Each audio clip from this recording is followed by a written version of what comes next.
Good morning to you wherever you are. Grenada, Carrier, Coupé, Martinique, the rest of the Eastern Caribbean, the rest of the world. It's Good Morning Grenada for today, Wednesday, the 23rd day of October, 2024 is the year. Of course, Gordon Joseph in your company once again.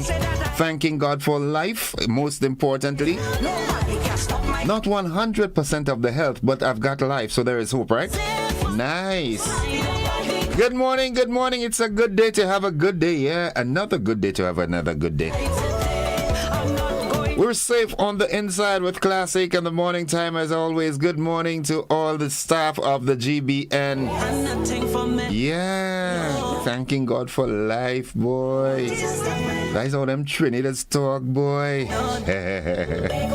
Oh my goodness, God is good all the time. You know, the ups and the downs of life make life interesting. Yeah, you know, have you ever been to us in a situation where you to yourself, you know that there's absolutely nothing you can do to remedy that situation, and you just let it go, and then Papa God take care of it. That's how it works. Yeah. Good morning. 26 minutes on to 7 o'clock. To all the busmen of the nation, good morning to you. Your passengers, conductors, good morning. Be nice on the road today, alright? Drive with due care and attention as always. Let the police concentrate on other things, not traffic. Except they're guiding the traffic, but painting up the road with the white and all these marks and so forth. Let's try and avoid that. All drivers of the nation, be cautious today, alright? Drive with etiquette, road etiquette today. I want to reach out and say good morning to all those of you who are involved in the debushing program, especially on the side of the road, man. I'm happy that you're making, you know, an honest living. But there's something that bothers me, and it's been bothering for a while. Those of you who are using the weed eaters, please. All right, we're in an age now where we don't work hard anymore. We work smart. That's how it is. Smart work, that's good. No problem with that. But you have to be smart holistically. Meaning you get to do your work easier and so forth, but you can get yourself in problems because if vehicles are passing or pedestrians alike, and you are using the weed eater and you do not stop when they are passing you, you can be in problems. I was driving by sometime last week and someone was using the weed eater. I blew the horn, didn't stop, continued driving, and a sizable stone hit me in my elbow. That could have cracked the windscreen, put you in expense, get you in trouble.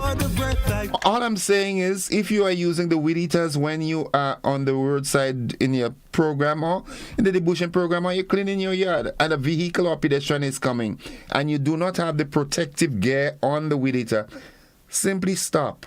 Stop, let the people pass, the vehicle or the pedestrian pass. And to the suppliers of the weed eaters, all right? I know usually they come with a protective arm to it. I know in Trinidad there's a company that does this sort of work, CPEP. And they have the bags attached to the weed eater. So then when you cut, the grass goes in and you just detach the bag and throw. Maybe you should try that. But please, if you are using the weed eater on the side of the road, please stop when a vehicle or pedestrian is passing. It can be problematic for you, all right? I'm happy to see you working. I'm happy to see you getting a little panquai and so forth, but do it right. Don't get yourself in more problems. Don't add more weight on crown sugar. Yes, Lord. Like my father talk. Joe, good morning to you and Miss Annie and the entire home circle. 23 minutes on to 7 o'clock. Let's go to the word of the day. The word of the day today, that word is 11ness. 11ness. ELEVENSESE.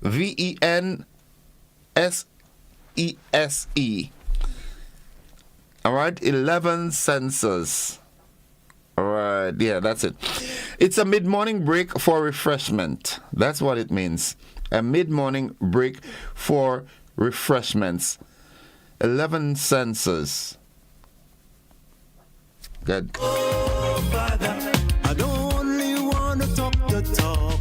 Oh, merciful Father, but strive to walk the walk. Yes. Oh, Father. During 11 senses, The hikers rested and refueled with some fruit and nuts before continuing their trek. For some reason, I get the impression I ain't pronounced that word right. 11. All right. But nonetheless, folks, that's the word of the day. What the future holds. Oh, merciful Father, take my heart, save my soul. 22 minutes on to 7 o'clock. Yeah, that's the time. Good morning, good morning.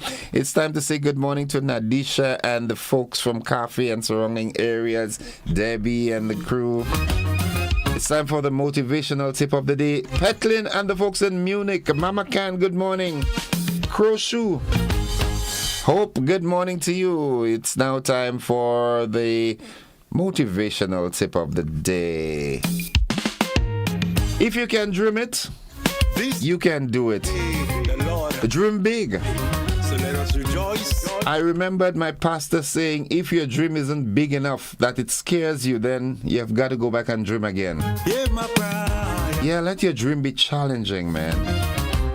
Don't dream that you wake up and you would have breakfast. You will have breakfast. Start afresh again. Yeah, dream big. And live this life. If you can dream it, you can do it. Good morning to the first family, Pastor Laurie Dominic and family. The Wester Hall New Testament Church of God, the entire congregation. Good morning. For all you done for me. Nice. Oh, Father. 20 minutes on to 7 o'clock. We wait the nutrition health tip of the day. Hear my prayer. Oh, Father. Follow these steps and you'll be fine. Drink lots of water, keep the body. Today, we focus on another local fruit that is great for supporting men's health. West Indian cherries, or acerola, is packed with vitamins and minerals and is great for overall health and well-being.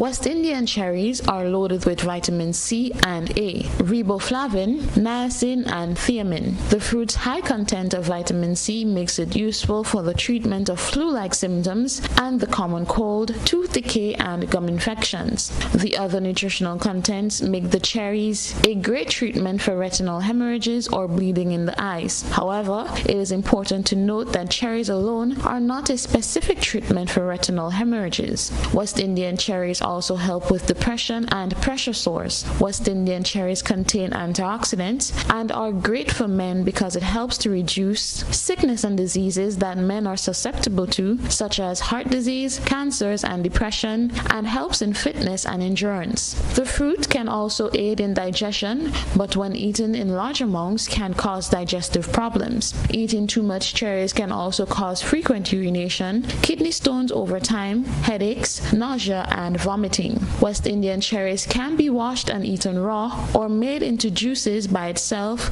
or mixed with other fruits and vegetables. It can also be made into jams and marmalades. Visit the Grenada Food and Nutrition Council social media pages like Facebook, Instagram, and TikTok for more information on men's health and nutrition. You can also visit our website at www.gfnc.gov.gd. Until next time, the Grenada Food and Nutrition Council reminds you to look, eat, and feel well. Rolls ring a bell? Yes, they keep the body working. Yeah. 18 minutes on to 7 o'clock. What's buzzing this morning? What's buzzing? Folks, don't forget, it's still not too late to register for the fitness sessions at the South St. George Police Station. Yep. It's on Monday through Thursday from 5 to 6 p.m. It's free registration. Come on out. Get yourself fit. You've got professional instructors like Inspector Leon McQueen and McFarlane and a whole team, man, going out. It's free of charge. So just go on down there, register, walk with your gear, and get fit. Yeah, if you see what Inspector Leon McQueen looks like, you would understand what true fitness is. All right? I'm certain that they will incorporate little thing on your diet and so forth with you, how and what you should eat and when you should eat and so forth. Go on out, be a part of it. All right? Its registration is free, most importantly, okay? What's buzzing this morning? Quickly, let's see. Okay, Levon date preliminary inquiry into the murder of Canadian citizen Wayne Smart is set to resume on November 1st. The PI, that is. Grenada participates in the Commonwealth Heads of Government meeting in Apia, Samoa. With so much ups and downs. In the region, Hurricane Oscar leaves at least 6 people dead in Cuba. When it rains, it pours. Internationally, over 1,000 UK prisoners get early release to ease prison crisis. Put my trust in you. And in sports, Coach Franklin expects better from Windies bowlers. For the breath I breathe. Those are the buzzing stories. We'll have details to these and so much more after, during the news this morning, of course. Before we get head on to the news, just want to, reach out to my folks. Mary E. Banks, Yulin Alexander, Lydia Cameron, Mildred Smith and Shem. Good morning. Lucille Pascal is there. Lydia Cameron, good morning once again. Natalia Ross, Walland Aquat. Catherine Phillip is with us. Udin Regis. Wendy Williams. Marlon Gilbert is also with us. Wendy Williams, Marilyn Gilbert, Jennifer Lawrence, Rita Williams, Desmond Clovey is with us. All right, Rita Thomas, Bevis John, Adina Henry, all the way from St. Vincent. Welcome. Folks, we've got to go. We've got to do the AM edition of News, Sports and the Weather. We've got guests this morning. I'll be having the chairman of the Grenada of the National Housing Authority. Also, I'll be having someone from the film festival that's coming up starting tomorrow. So we've got guests this morning, but we'll have a conversation. Folks, the news is up next. Nothing more I want to.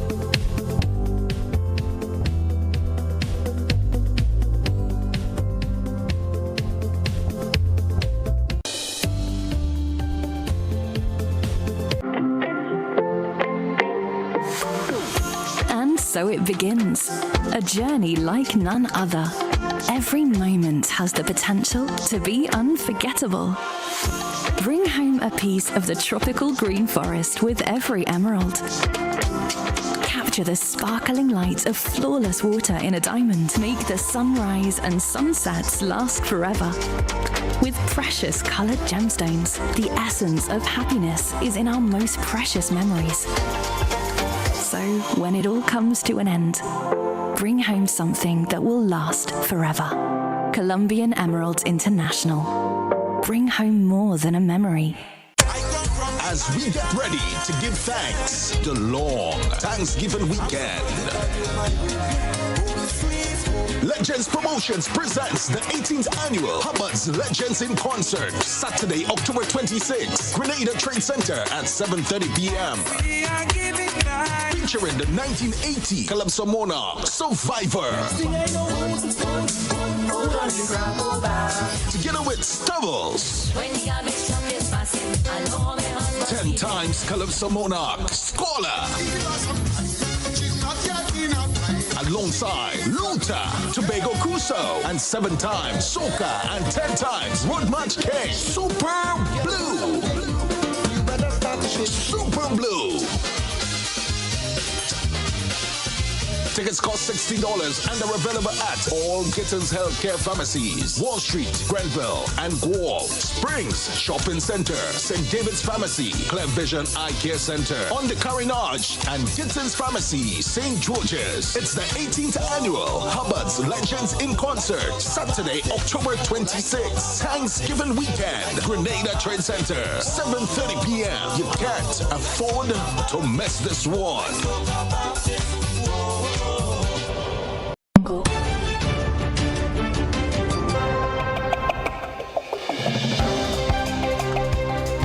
This is the GBN Morning News for today, Wednesday, October 23rd, 2024. Coming up in the news, Levon Date preliminary inquiry into the murder of Canadian citizen Wayne Smart is set to resume on November 1st. Grenada participates in the Commonwealth Heads of Government meeting in Apia, Samoa. In the region, Hurricane Oscar leaves at least 6 dead in Cuba. Internationally, over 1,000 UK prisoners get early release to ease prison crisis. And in sports, Coach Franklin expects better from West Indies bowlers. We've got the details to these and more after these messages.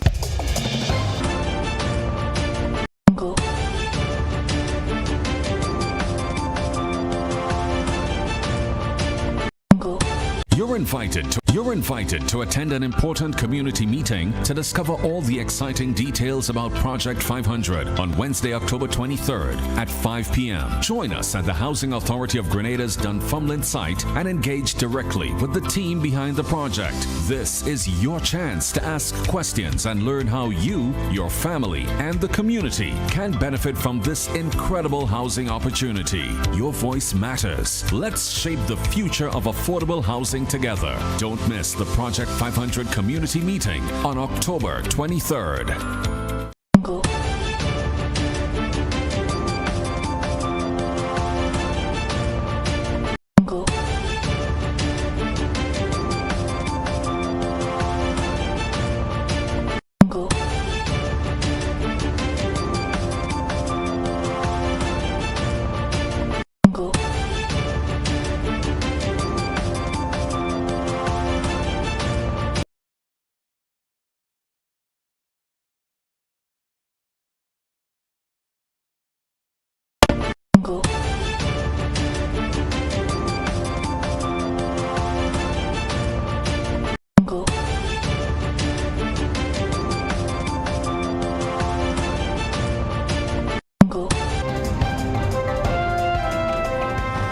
Good morning. With the details, I am Gordon Joseph. The preliminary inquiry into the murder of Wayne Smart, a Canadian citizen who had been residing in Grenada, is set to resume on November 1st at the Sylvester Magistrate Court. We have more in this report from my colleague.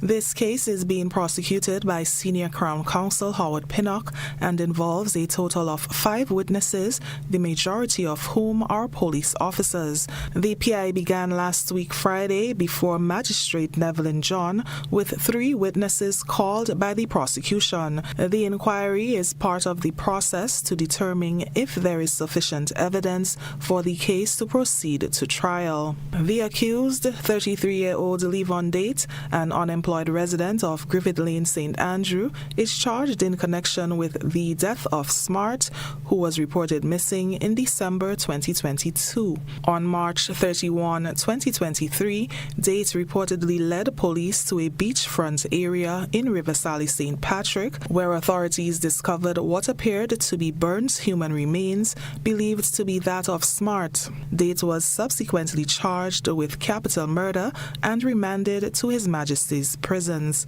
In a dramatic turn of events, Date escaped police custody during a court appearance on February 21, 2024, sparking a nationwide manhunt. He remained on the run for approximately 3 weeks before being recaptured, and his preliminary inquiry has now started about 7 months after his recapture. Attorney Jerry Edwin, representing Date, has announced his intention to challenge the admission of a police interview in which his client allegedly confessed. According to Edwin, his client claims to have been physically assaulted by police officers to extract the confession, making it unreliable.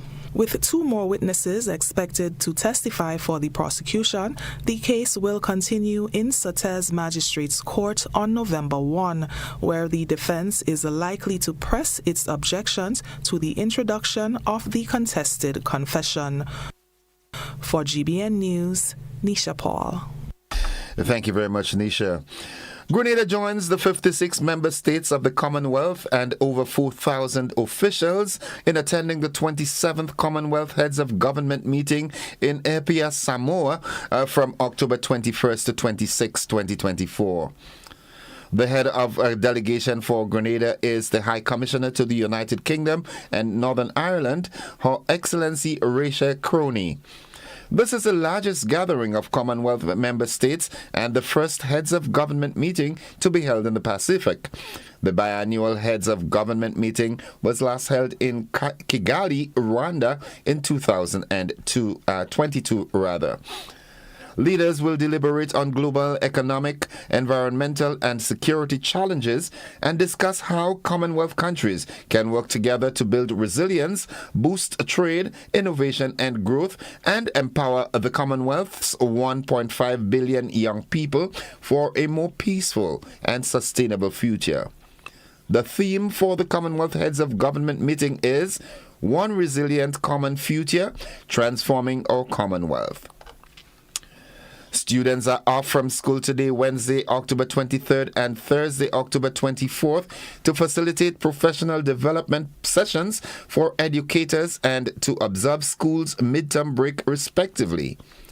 These professional development activity sessions aim to provide schools with the opportunity to address major challenges surrounding the delivery of quality instruction to our students.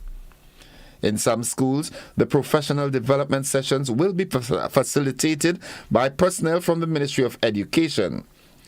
Principals and teachers are therefore advised to use the time in a manner that will help strengthen our teachers to ultimately improve the educational outcomes of our students. And finally, on the local scene, literacy has been interpreted as one's ability to speak, read, write, and listen, thereby enabling an individual to communicate effectively, make sense of words, and make informed decisions. I have more in this report. Development officers Patrina Sukram Charles and Esther Williams, literacy begins in the womb.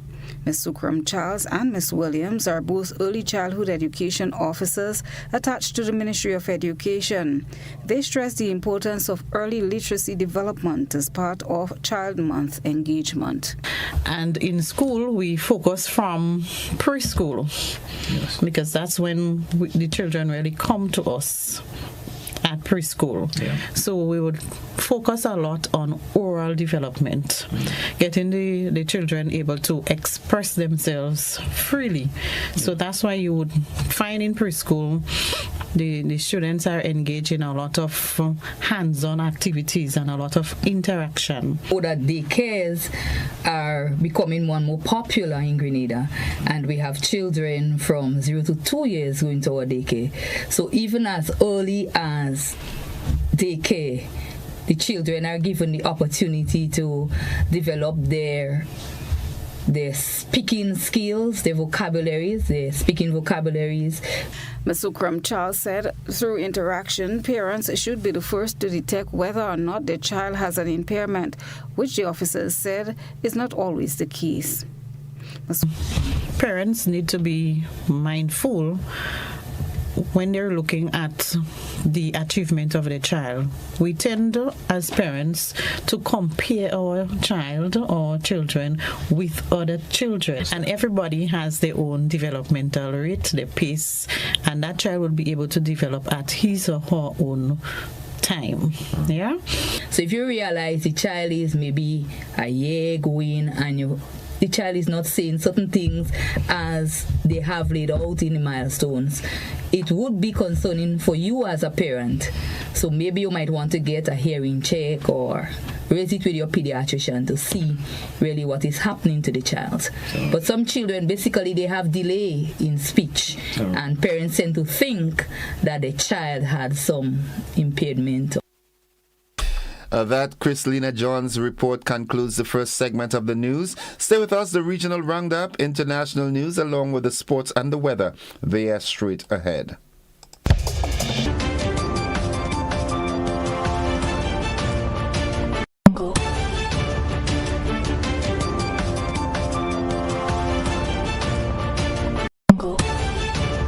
Minutes to 7 is the time, and at this time we join the Caribbean News Desk for this morning's edition of the Caribbean News Roundup.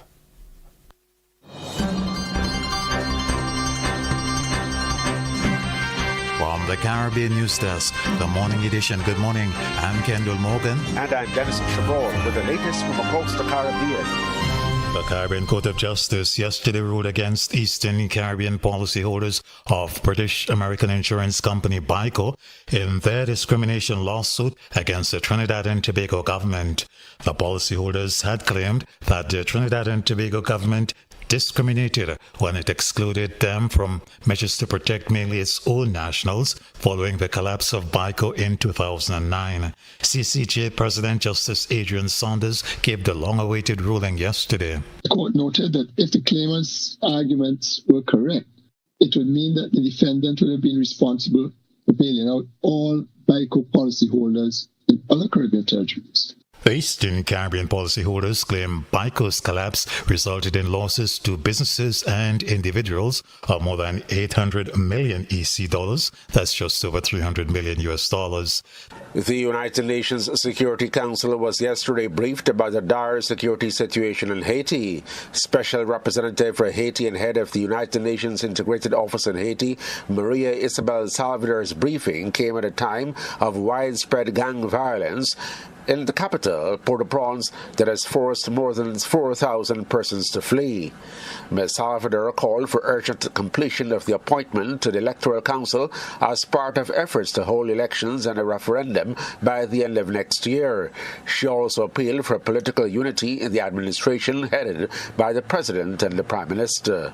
Delivering on its mandate, BINU is working to strengthen collaboration within the two-headed executive, urging them to set a focus on addressing insecurity, governance reforms, and electoral preparations.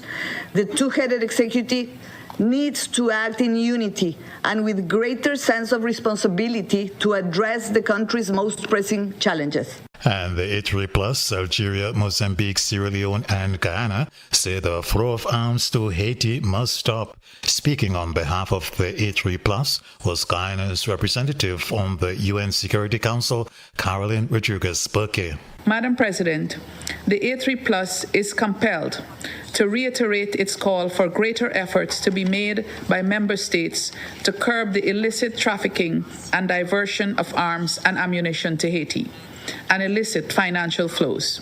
Without access to illegal weapons and ammunition, armed criminal gangs would not have been able to hold almost the entire country hostage. These weapons are also being used to commit sexual and gender-based violence and forcibly recruit and attack children, including targeting institutions for children with disabilities. In the Bahamas, the National Committee responsible for expunging criminal records says it has expunged about 160 over the past 2 years as offenders seek its help to get their life back on track. Committee Chairman Ronald Campbell says many people are coming forward. 2 years after you would have spent your time, you have no reoccurrence, no other offense, no involvement with the law, the police. You can apply to the committee and we can look into the matter and you can have your record expunged. Persons who come here, they come with tears in their eyes, cannot get a job. They want their life back online. They would have paid society and now they want to straighten up and fly right. The committee deals with all matters except rape, incest, murder, treason, and armed robbery. The opposition leader in Barbados, Ralph Thorne, has expressed concern about the government's plans for monetary and other support to economically troubled Cuba. Prime Minister Mia Mottley, in her ruling party's annual conference on the weekend, had announced a policy decision which comes amid repeated recent electricity blackouts across Cuba. And I feel we have a moral duty to find out what goods Cuba can supply us, what we can buy from them, and equally what we can put together every month in whatever little way we can in a bank account that I will ask the Ministry of Foreign Affairs to establish to show the solidarity and gratitude of the Barbadian people to the people of Cuba. But the opposition leader, while stating that he's a committed regionalist, questioned the absence of similar support for the local fishing sector, which he claims is on life support since the loss of a number of boats during Hurricane Beryl.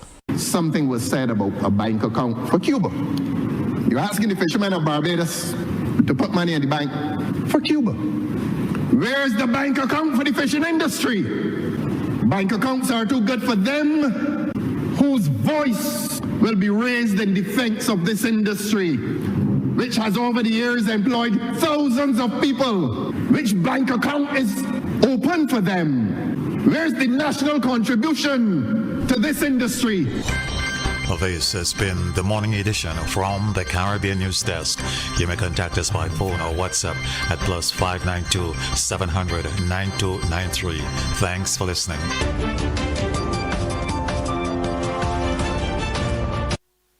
In another regional story of interest, Cuba's President Miguel Diaz-Canel has confirmed that at least 6 people have died as a result of Hurricane Oscar. Oscar made landfall as a Category 1 hurricane near the city of Baracoa in eastern Cuba on Sunday afternoon before weakening to a tropical storm. The province of Guantanamo was the worst hit, with more than 1,000 homes damaged by heavy rains and strong winds. The hurricane made landfall during an island-wide power cut, which left around 10 million Cubans in the dark. The 6 fatalities were all recorded in San Antonio. No details have been given as to how they died. Jamaican dancehall superstar Vybz Kartel fell ill while partying at a popular nightclub in Kingston on Monday night. According to an Observer Online report, sources close to the DJ have since told that the Comet DJ is doing fine after the incident. Videos of the DJ being assisted out of the club have been circulating on social media, raising further concerns about the entertainer's health. In May of 2023, it was disclosed that the then incarcerated DJ had been battling Graves' disease and other health issues, including heart conditions. Looking further afield, a federal judge on Tuesday ordered former President Donald Trump's attorney and New York Mayor Rudy Giuliani to turn over all his valuable possessions and his Manhattan penthouse apartment to the control of Ruby Freeman and Shay Moss, the Georgia election workers he defamed and to whom he now owes $150 million. Judge Louis Liman of the federal court in Manhattan said Giuliani must turn over his interest in the property to the women in 7 days to a receivership they will control. The judge's turnover order of the luxurious items is swift and simple, but the penthouse apartment will have its control transferred so Freeman and Moss can sell it, potentially for millions of dollars. Looking further afield, the U.S. Centers for Disease Control and Prevention issued a food safety alert on Tuesday regarding the E. coli outbreak that it says is linked to McDonald's Quarter Pounders. At least 49 illnesses have been reported across 10 states, including the death of an older person. 10 people have been hospitalized, including a child who had hemolytic uremic syndrome, a serious complication that can develop from an E. coli infection. Most of the illnesses are in Colorado and Nebraska. The CDC says most of the people who became ill reported eating McDonald's Quarter Pounder sandwiches. The agency says that the investigation is fast-moving and that information reviewed by the U.S. Food and Drug Administration shows that slivered onions are likely the source of contamination. That concludes the regional and international segment of news. Stay with us. The sporting highlights are straight ahead.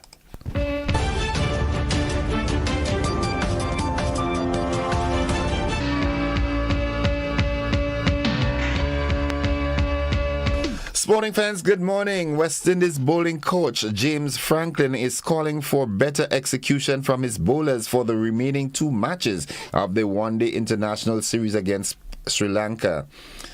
The West Indies lost the opening ODI on Sunday by 5 wickets under the Duckworth-Lewis Stern method after over 3 hours of play were lost due to heavy showers. It means the Windies must win the final 2 matches, the second of 2 today at Pelakela International Cricket Stadium, if they are to capture the best of 3 series. Franklin, the former New Zealand all-rounder, said he believes the West Indies fell down in the bowling department.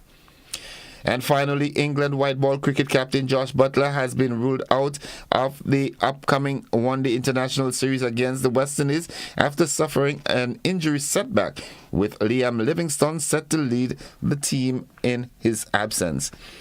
Butler will miss the 3-game ODI series starting next week following England and Wales Cricket Board said on Monday was a slight setback in his rehabilitation from the calf injury, which ruled him out of the Australia's white ball tour of England last month. That ends the news, the sporting highlights. Stay with us. The weather forecast is straight ahead.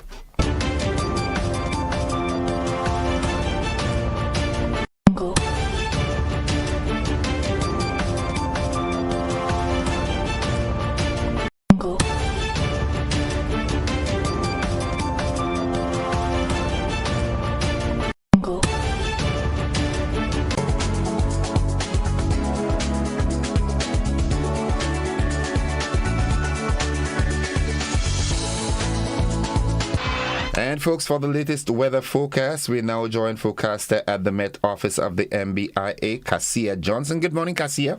Good morning to you and good morning to the listeners. Here is the weather for today, Wednesday, 23rd October 2024. Currently at the airport, conditions are fair and hazy. Winds are from the southeast at 13 miles per hour. Pressure 13.2 millibars, which is normal and rising. Present temperature 29.8 degrees Celsius, relative humidity 75%. Yesterday's maximum temperature was 31.2 degrees Celsius. Minimum temperature last night, 28.6 degrees Celsius. Over the past 24 hours, there was 0.7 millimeters of rainfall at the airport, which brings the total for the month to 73.3 millimeters. Looking at the public forecast valid for today and tonight, the weather is expected to be generally fair and hazy, becoming partly cloudy at times with few brief isolated showers. Today's maximum temperature 31.5 degrees Celsius. Winds east-northeasterly to east-southeasterly at 12 to 22 miles per hour. Seas moderate, waves 4 to 6 feet in open waters. Tides are currently falling and will be low at 7:30 a.m. High at 7:30 a.m., low at 12:30 p.m. Sunset today, 5:44. Sunrise tomorrow, 5:58. Again, the weather is expected to be generally fair and hazy, becoming partly cloudy at times with few brief isolated showers. From the Met Office, I am Cassia Johnson. Thank you very much, Cassia. Have yourself a wonderful day now. Thank you, same to you. Folks, the weather forecast came to you with the kind compliments of Rennick & Thompson Company Limited. Get money where you are, almost anywhere you are, send money over with Western Union. This is Woo, oh, oh, oh. This is Woo. It's Western Union. Send to your friends and your family. With Western Union, we're moving money. No matter where you are, you will never fall. Get money where you are, almost anywhere you are, send money over. Move it for better. Western Union, moving money for better. 11 minutes after 7 o'clock to end the news, a recap of the headlines. Levon Date preliminary inquiry into the murder of Canadian citizen Wayne Smart set to resume on November 1st. Grenada participates in the Commonwealth Heads of Government meeting in Apia, Samoa. In the region, Hurricane Oscar leaves at least 6 people dead in Cuba. Internationally, over 1,000 UK prisoners get early release to ease prison crisis. And in sports, Coach Franklin expects better from Windies bowlers. That has been the morning edition of news for today, Wednesday, October 23rd, 2024. On behalf of the entire news department, I'm Gordon Joseph, thanking you for listening, wishing you a productive day, and extending the invitation to you to stick and stay with the network, because we are with you anywhere and everywhere.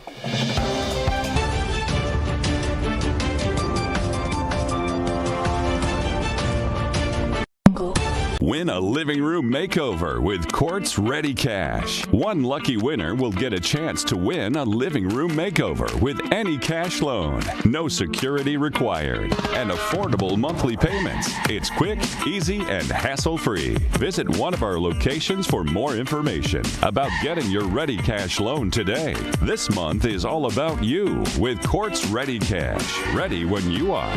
Terms and conditions apply.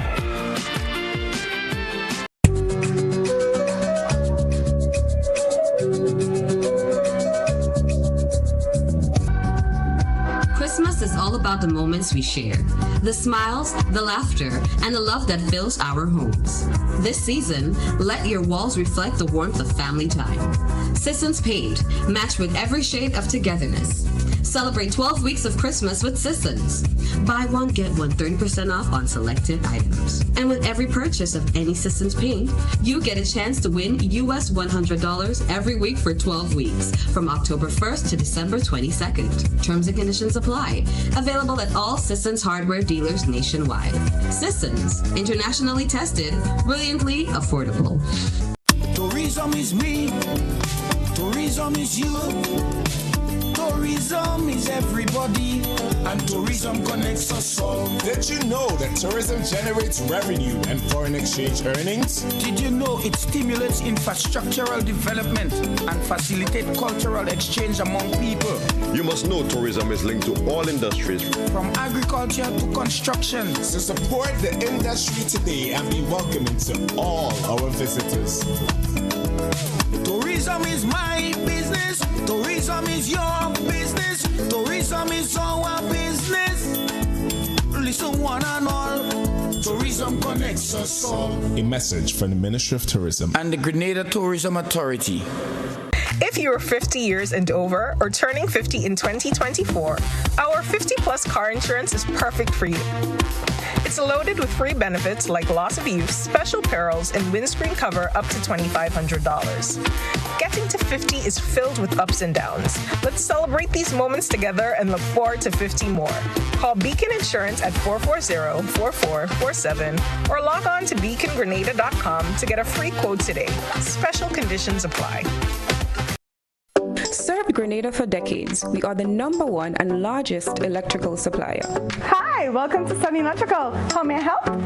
We offer electrical wire and accessories, tools, and appliances for all residential, commercial, and industrial applications, which is what we are known for. And we expanded our products with new innovative ways to modernize your home. New homeowners will be captivated in our lighting showrooms. Some more pendant lights here. These are very multifunctional because they can work for kitchens, living rooms, bedrooms. We have a wide selection of lighting, ranging from indoor to outdoor and solar. We are also available for site visit services to assist you with selecting the perfect light for your forever home. We are located at Dusty Highway in Grenada and St. George. Sudden Electrical. Best value, expert advice, quality products. We hope to see you soon.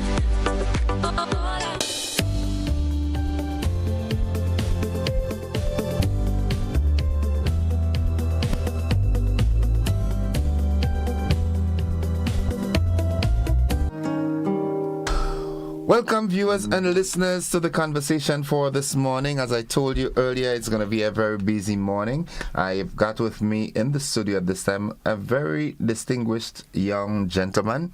When I tell you his name and in what capacity he comes in, it will be amusing. His name is Jonathan Mitchell, yes, and he is one of the young parliamentarians.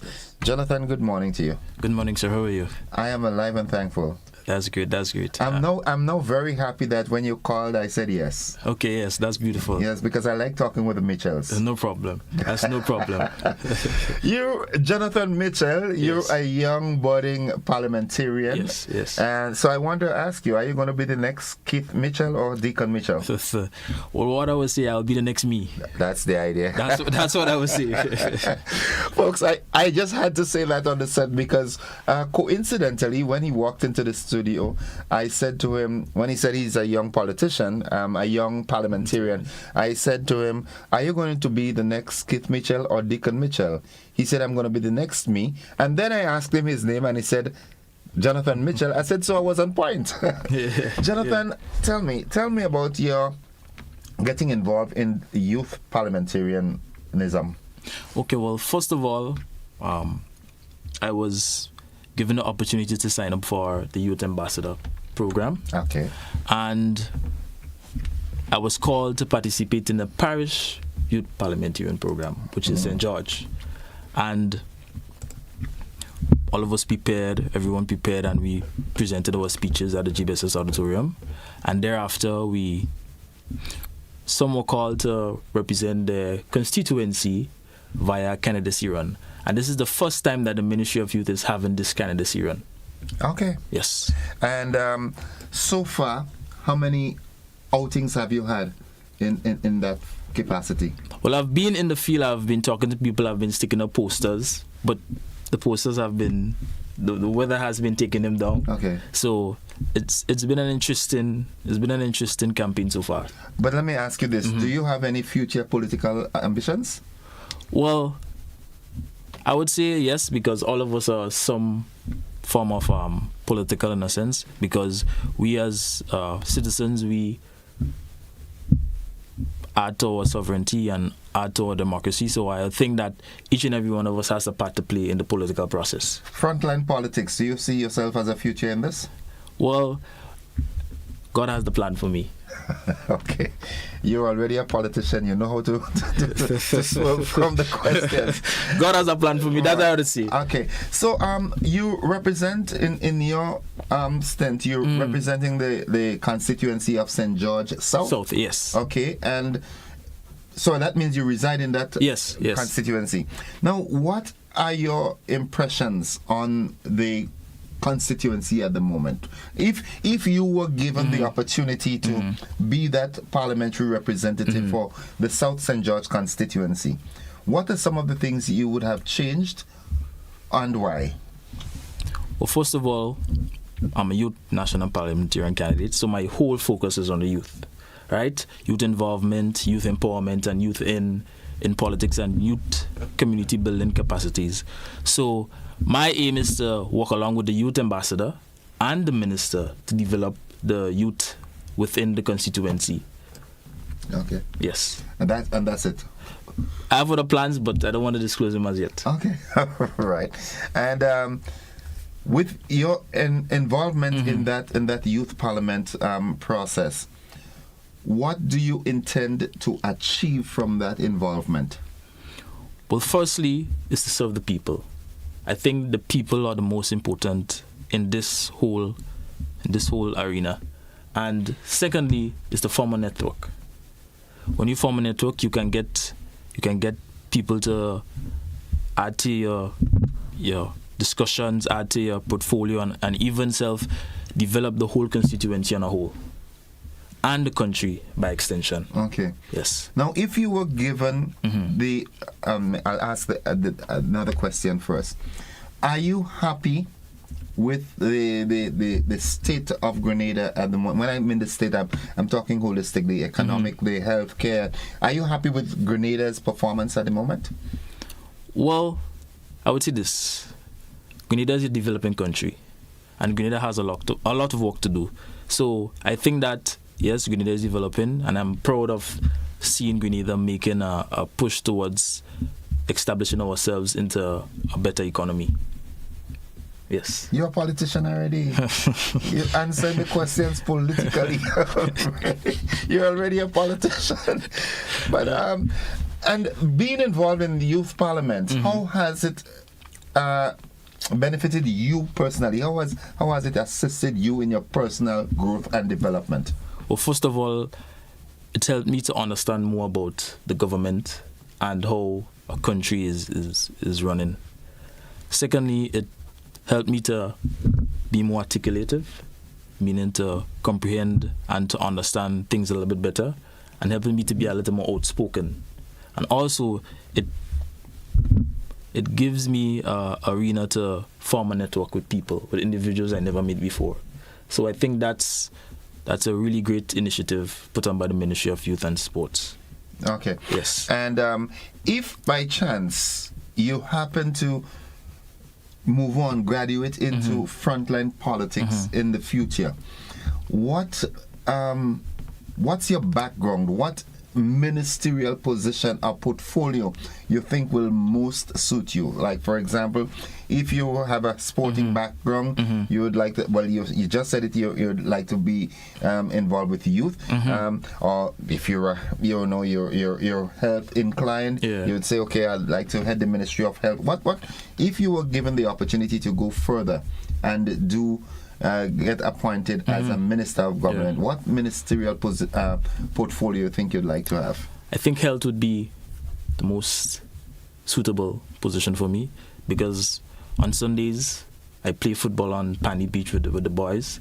So health and probably sports would be a good avenue for me to be in. Okay. Yeah. All right. From are you pursuing any personal studies at the moment? Well, at the moment, no. I graduated from TMCC with a degree in natural sciences, biology, chemistry. Yeah, so I think health would be reflective of my degree. And there are so many other career paths that you could have chosen, but you You like trouble? I guess it's something good. It's something good. Trouble is something good. I guess there's never a challenge you should back down from. Okay. Well, before we round up, is there anything you'd like to share personally with the listening audience? Well, what I would say to the listening audience is to follow the Ministry of Youth pages on Facebook and Instagram, and remember to register to vote. Look out for your candidates within your constituency. I'm from the constituency of St. George South. I grew up in St. George South. I grew up in Belmont, to be exact. So I know a lot about the South side. We call it the South side. The South side, the best side. We call it the South side. But you know you're joking, right? South side is the best side. You know the northeastern side is the best of the island. I can't see that. Okay. We have the best beach. So you have one up on all here. So you say? The tourists are more exposed to it, but they haven't been to Cartier Beach. Well, Grenada is the most popular beach. Yeah. A lot of people like to go to Grenada Accessibility. Beach. Accessibility. Yes. And it's one of the longest. Yes, that's okay. The world famous Grenada Beach. All right. Okay. All right, Mr. Politician. All right, Mr. Politician. You've almost gotten my vote. But I'm happy to see young people like yourself getting actively involved, because life is progressive. Mm-hmm. All right, and the aged folks in politics will have to go at some point in time, and it's important to know that we have a cadre of young people who are interested and capable.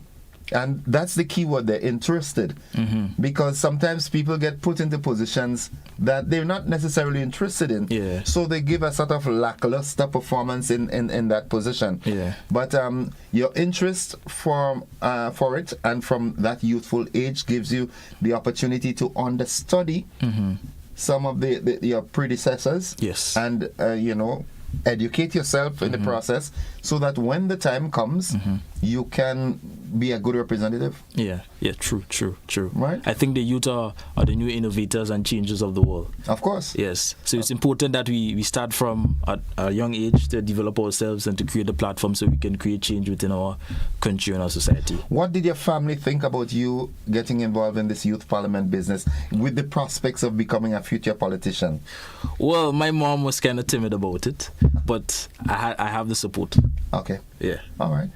Jonathan, I wish you all the best in your future endeavors, and we look forward to hearing great things from you in maybe in the next 5 years or 5 so. years, yeah. 5 years? Yes. And when you come to my program, I'd be saying the Honorable Jonathan Mitchell.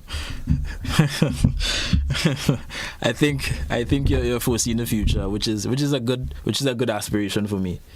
Yes. Yeah. Folks, you heard the way he answered this question? That's a politician talking. Jonathan, all the best. And thanks for coming on the program. Well, thanks for your time. Yes. Yeah. It's always a pleasure, man. Folks, I have been speaking with Mr. Jonathan Mitchell. He is a youth parliamentarian. He's representing the constituency of South St. George. And let's wish him the best. Yes. And I do hope that we have a number of other young people who, are going in that direction as well, because Keith Mitchell, the Honorable Dr. Keith Mitchell, will go. Deacon Mitchell will come and go, and we need people to fill this void. So exactly. I'm happy that you are enthusiastic about it, and I look forward to seeing you in the future. Yes. Remember indeed. me. I remember you. All right? I remember. Remember me. I remember you. Folks, we'll take a break. When we come back, we've got more on the conversation. Don't you go anywhere. Azaring Noel says, youth parliamentarian, remember to put the Almighty God first. Yes. He's most important. Right. Good. Yes. Folks, we'll be back after these messages. Don't you go anywhere.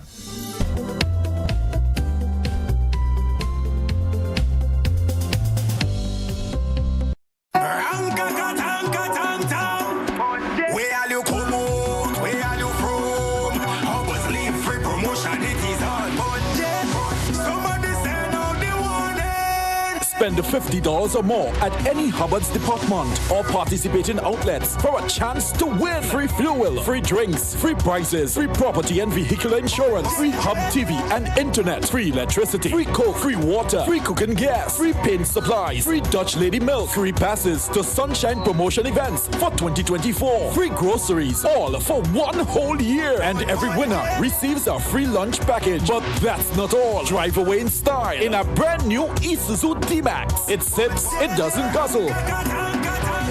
So fill out your entries and place them into the marked entry boxes. This promotion is brought to you in part by Dutch Lady, Danny, Promo, Supreme Bleach, Creative Chef, Grenlag, Floor, Salt Petroleum, Grenadian General Insurance Company Limited, Coca-Cola, Sunshine Promotion, Caribberies, Coop Bag, Sesame Spain, and Food Fear. Promotion runs from April 2nd to December 24. Terms and conditions apply.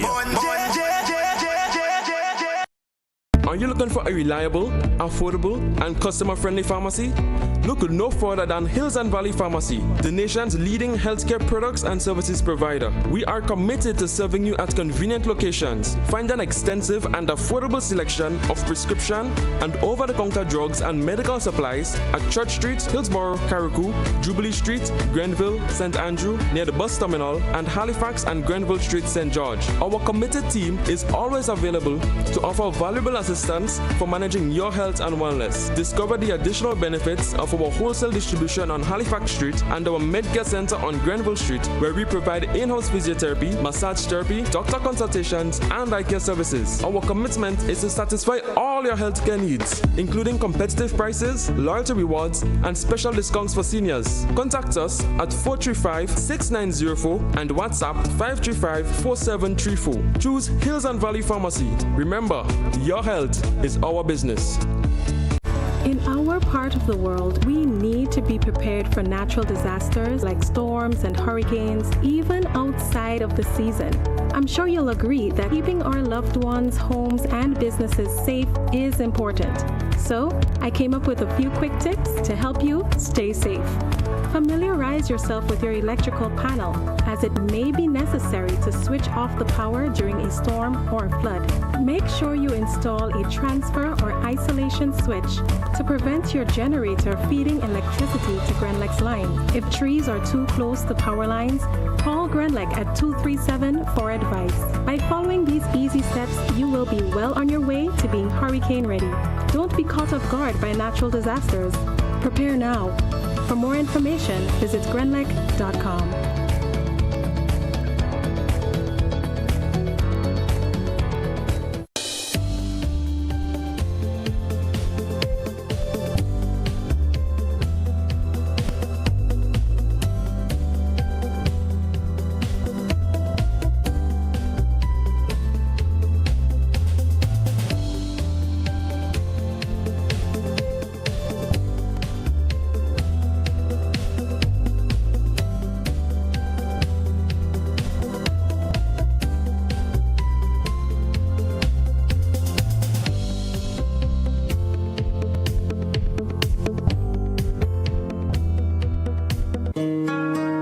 Welcome back, viewers and listeners, to the conversation. I'm joined at this time with a distinguished gentleman, Mr. Hugh Thomas. He is the chairman of the National Grenada Housing Authority.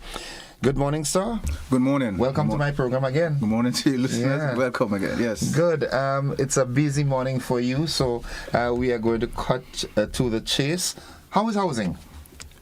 Housing is ailing, but it is being assisted well, and in about a year's time, so we hope that it will be on full steam ahead. Okay, ailing. That's a good thing, because when you ail, it shows that you need medical intervention, and intervention does come. Definitely. Good. All right, we're here primarily to talk on the Project 500. As a matter of fact, yesterday morning, I was personally invited by the Prime Minister to attend that function today in my home village of Dunfermline. Oh, okay. That's where I'm from, right? Ah, I see. Yes. I see. Grew up on the Dunfermline estate where my grandfather was, growing cane and so forth. Yes. So that's my area. So we're here to talk primarily on that. To kick things off, can you give us an overview of Project 500 and what it aims to achieve for Grenada's housing landscape? Well, Project 500 originally is a concept of the government of Grenada, placed under the Housing Authority to execute. And it aims simply to improve the housing stock in Grenada, to make housing more affordable, to make homes that even though they're affordable, they're resistant to the climate effects. And we call it climate smart, sustainable. So that, in a nutshell,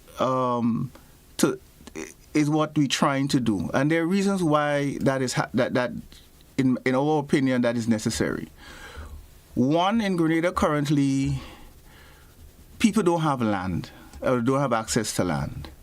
Sometimes where they do have land, it is far up in the hills, there's no road to it, etc. So you find over the years, people have been building homes like that, and then there's a track. And then the community come together and they say, well, we need a road, so they put a little gravel road. Is that the reason why you all went to Dunfermline? Because that's how that community up there was, right? Tracks from the main road up to the homes. Well, it's not the reason, but the idea was that if we could avoid all of these sparse homes all over the island, and some of them are actually in agricultural land, that you start building homes and communities in agricultural land. Mm-hmm.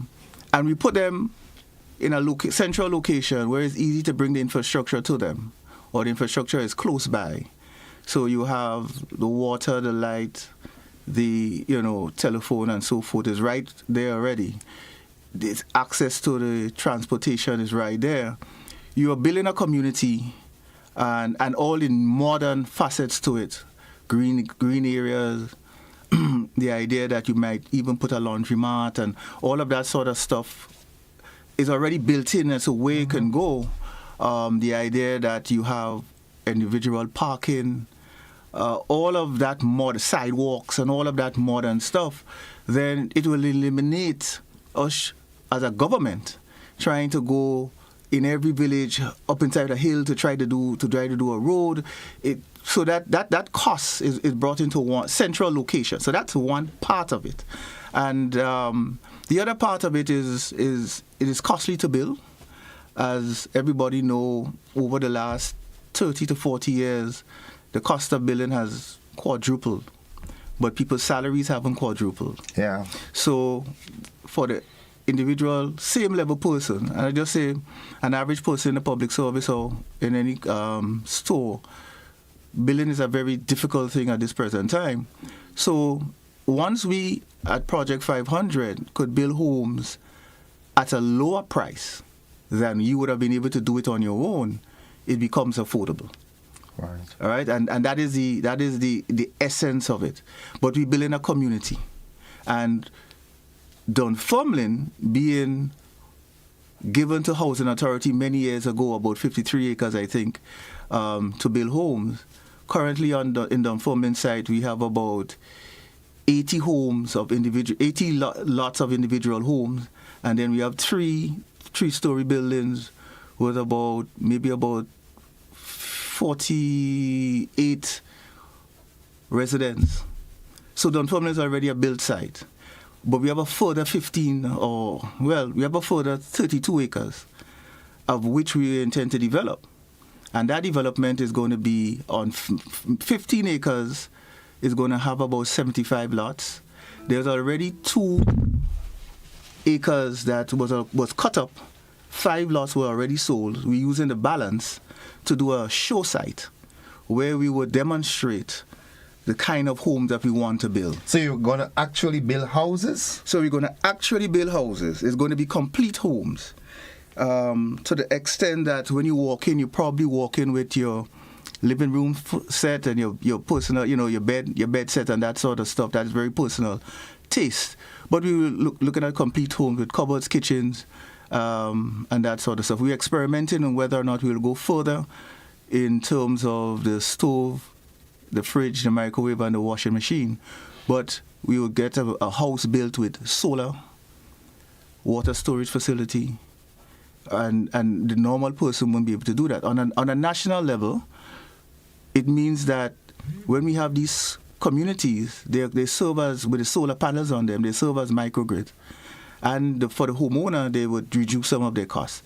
So we're trying to look at it at multiple levels and satisfy these conditions. Of course, we're building homes that are to the building code, hurricane resistant, and all of those normal stuff. We're going through physical planning.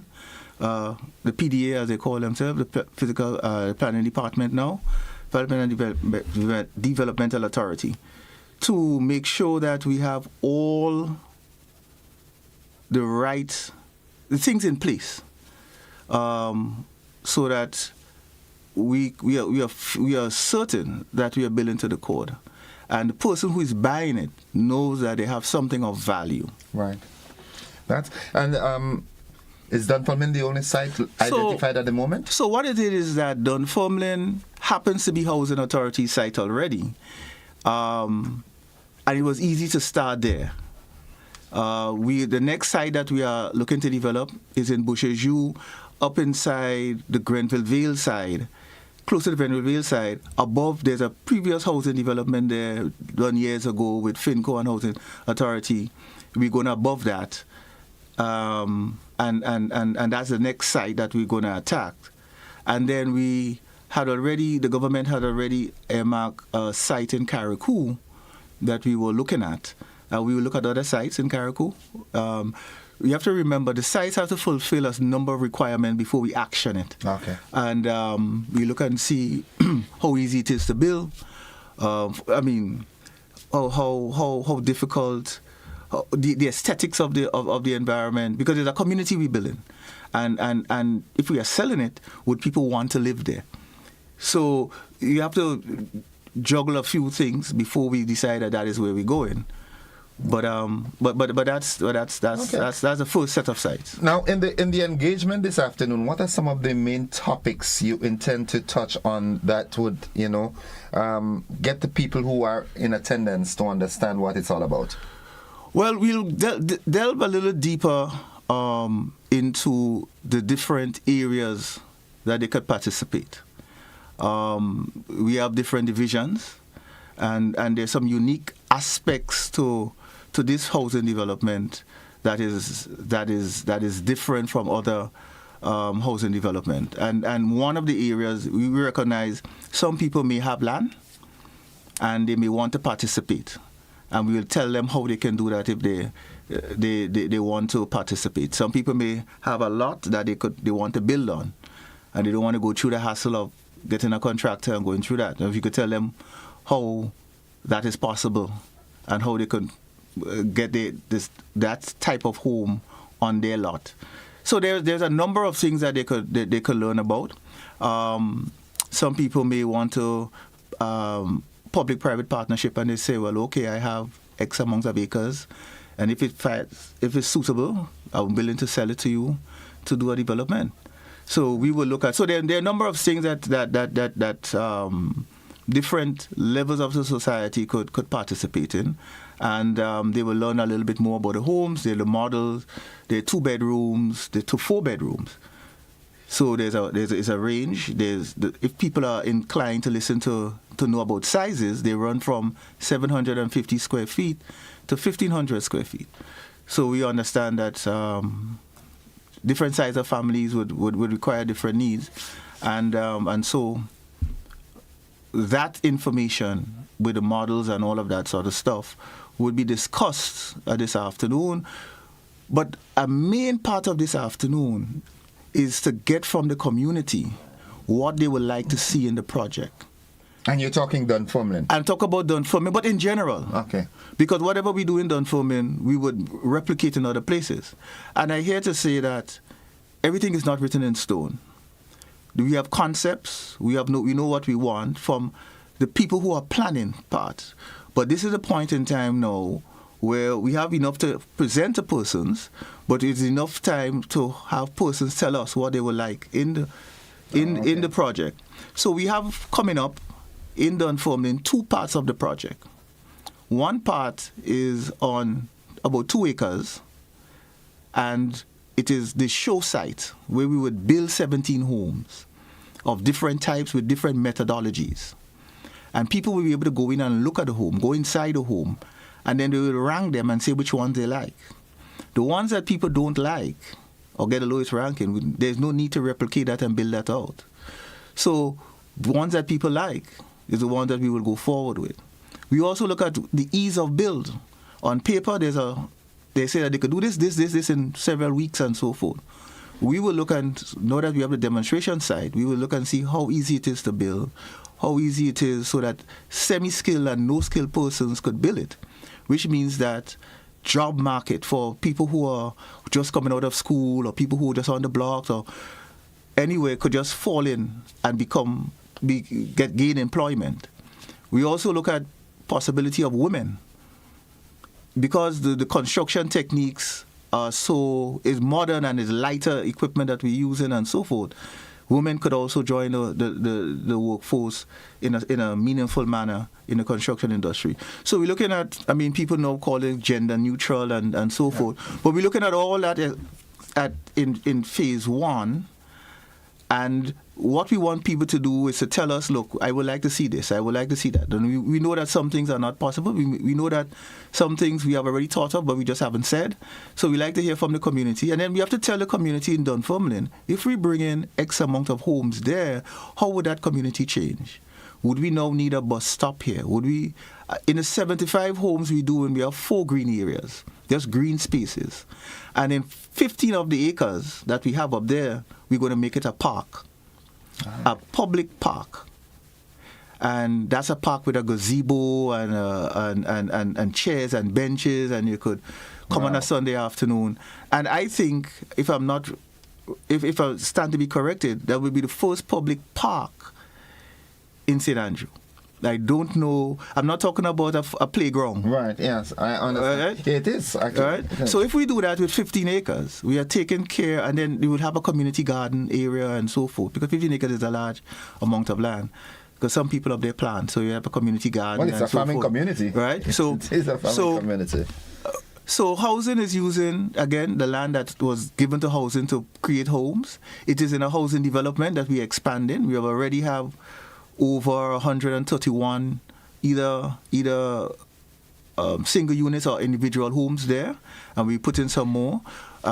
Consideration for things like daycare centers and so forth would be given, because if you put in all of that, we have to put the infrastructure going in there, transportation, a supermarket, all of those things that we're waiting to hear from persons. We are already thinking about it, but we want to hear what they think about going in a place where you have dedicated roads with sidewalks, everybody have a driveway, so no car should be parked on the street, understanding that this is a whole housing development and not a commercial center, so you can't take your house and turn it into a commercial center.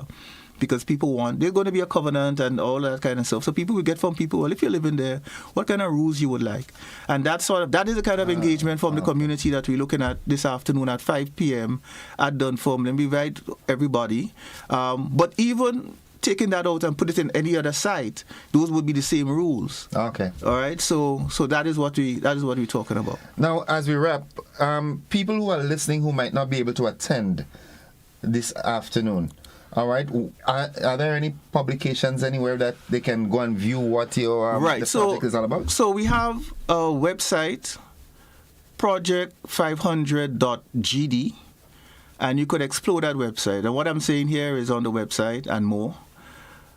We have the social media. The social media version of it is there. So we have a Facebook page and so forth, and you could get answers. If you put in your question, you can get answers to that. And you could follow that this afternoon on the same platform, the community meeting. Okay. Well, Mr. Thomas, thank you for taking time from your busy schedule to quickly enlighten us on this morning. And I look forward to seeing you up at Dunfermline later this afternoon. I'm looking forward to seeing you too. Yeah. Seeing that the Prime Minister invite you. So his invite is superseding mine.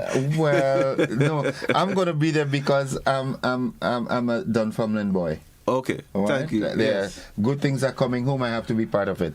Dunfermline and surrounding areas, please be there this afternoon, all right, from 5. Thank you very much. Thank you, Mr. Thomas. We take a quick commercial break. As I told you, this morning is going to be very busy. We've got 2 more guests to come to the program. We'll be back after this.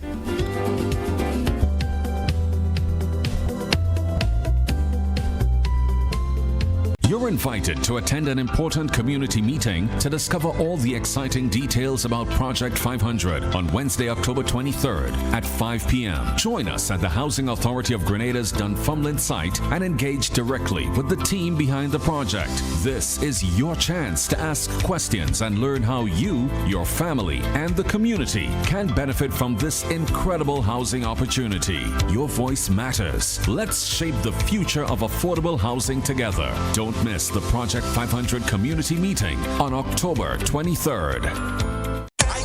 As we get ready to give thanks, the long Thanksgiving weekend.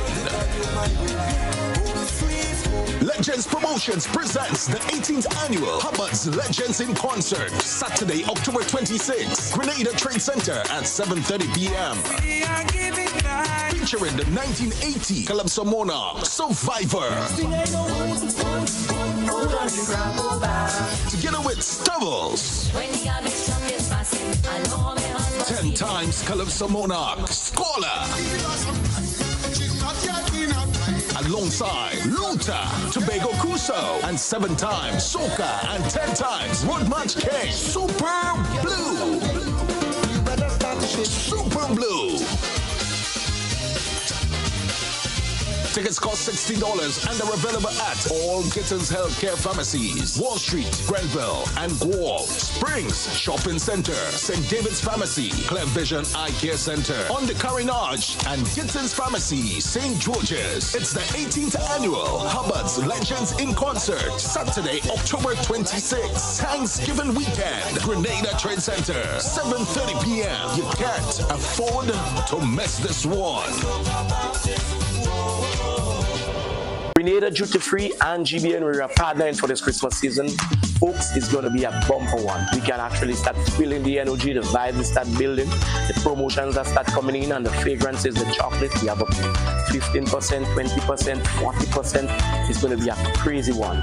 We are looking forward to seeing you. We are ready to treat you guys special. We are ready to give back to you after this whole year of, being with us and everything and the support. So with our partnership with GBN, it's going to be a bumper season. Looking forward to seeing you guys. Proud sponsors of Christmas with GBN includes Ace Hardware, Hubbard's, Flow, Duty Free Caribbean, and AMS Supportings. Coming up, a food odyssey like no other. Getting the most out of cruising. St. Lucia's Peaks, boosted businesses. Serving up the best, a great place to rest. Another take on shrimp. It's all next on this station.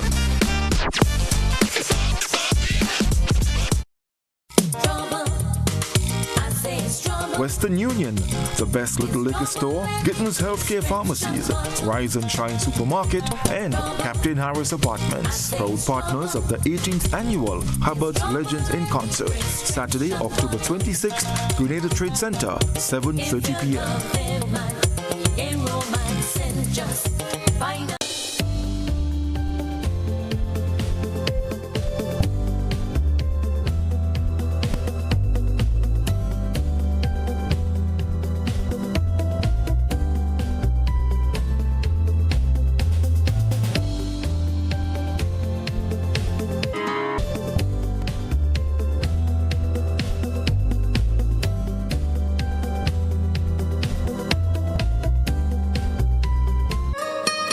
Welcome back to the conversation. It's 8 minutes on to 8 o'clock. I'm joined now by Miss Meschida Phillip. She is the founder of 12 Degrees North, 61 Degrees West, and that's the umbrella body that hosts the Grenada Film Festival. Good morning, Meschida. Good morning. How are you? I am alive and thankful. How about you? Same. Good. Happy to have you back in studio with me.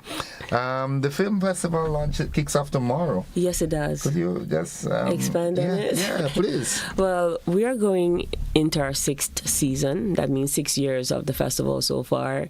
And this year, we have some really exciting things in store. There are several Grenadian filmmakers through heritage and connections and everything that are here on island as well to showcase their work, and more coming in. We have a series of different events, from our annual gala fundraising event that is kicking off tomorrow. And this year we themed it Mystique. It's a masquerade gala. Okay. We wanted to do something a little bit different and offer something different. So we have 2 brothers who will be highlighted tomorrow. In addition, the person that we are honoring tomorrow is an Emmy nominated editor from Carriacou, Devon. Wow. So we are paying tribute to him tomorrow as well. And for the next 4 days, we have partnered with Movie Palace, and we have programmed upwards of 30-odd films that will be screened from 4 days at the Movie Palace, starting at 4:30 every afternoon. So people get the opportunity to see films from across the Caribbean belt, the African continent, the Americas, all here in Grenada, premiering in Grenada for the first time. And some of the things that we have to highlight is Open Season, which is a Grenadian film. So it's going to be officially premiered this year as well. And that's dealing with the leatherback turtles. Okay. So it's a beautiful film, and just to see our Grenadians in this talking about the social cause is something very important. And then we conclude the festival with a live concert at Le Fleur Bleu. So we have partnered with Shadowfax as well as Le Fleur Bleu to put on our closing concert and film screening that is going to be featuring Banky Banks from Anguilla, and he's going to be in person. He and Sabrina Francis and the Treehouse Band will be putting on a live concert. That's Sunday. That's Sunday, wow. followed by his film. Okay. It's a mouthful. All right, quite a lot. Now, let me ask this. Mm-hmm. What is the main intent of the Grenada Film Festival? The main intent of the Grenada Film Festival is to have a platform that celebrates Grenadian pride and Grenadian excellence in the creative space.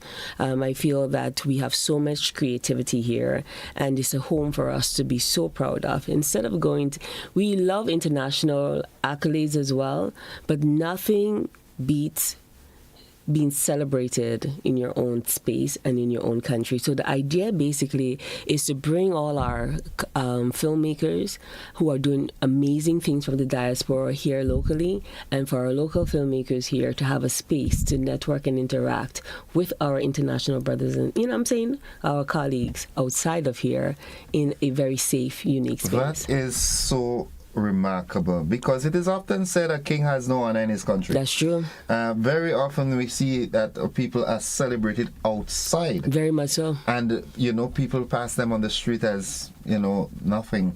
People don't even know.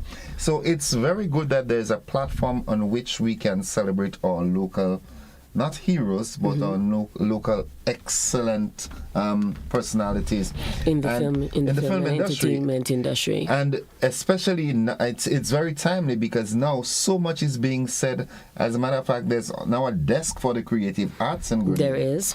So that ties in well. And this is the 6th year that it's in operation. Yes, it is. What sort of response have you been getting thus far?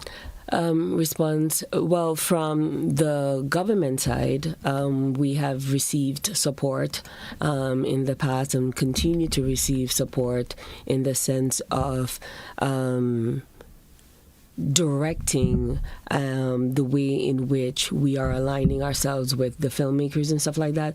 Because when you look at what's happening right now with the government, all of the initiative that they're putting in place is also benefiting us. Like, we are a recipient of the award, the grants and stuff like that they have put in place.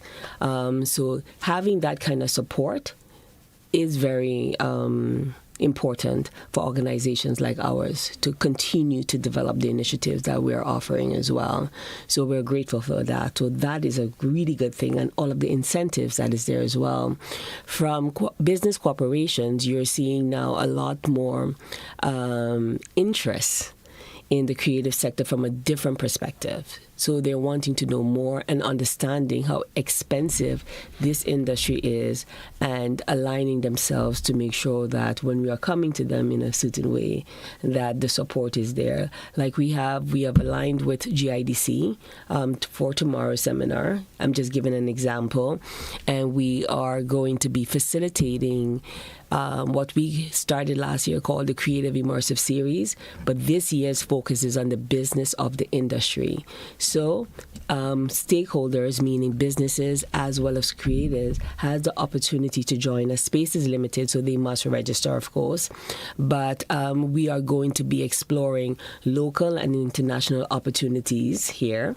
On that panel, we have Teddy Frederick, we have Andre Haynes, and we have Kibwe, who is from London via LA right now because he's existing in LA. So we have an international representative as well, looking at how you can develop yourself from a sustainable standpoint as a filmmaker locally. And then the second panel, which I am moderating, will be featuring Miss Carrie Bridge from Barbados and Miss Petra Roach, the CEO of GTA. And we're looking at what it's like to to attract international productions here into Grenada, and what that looks like from a film tourism standpoint that also generates into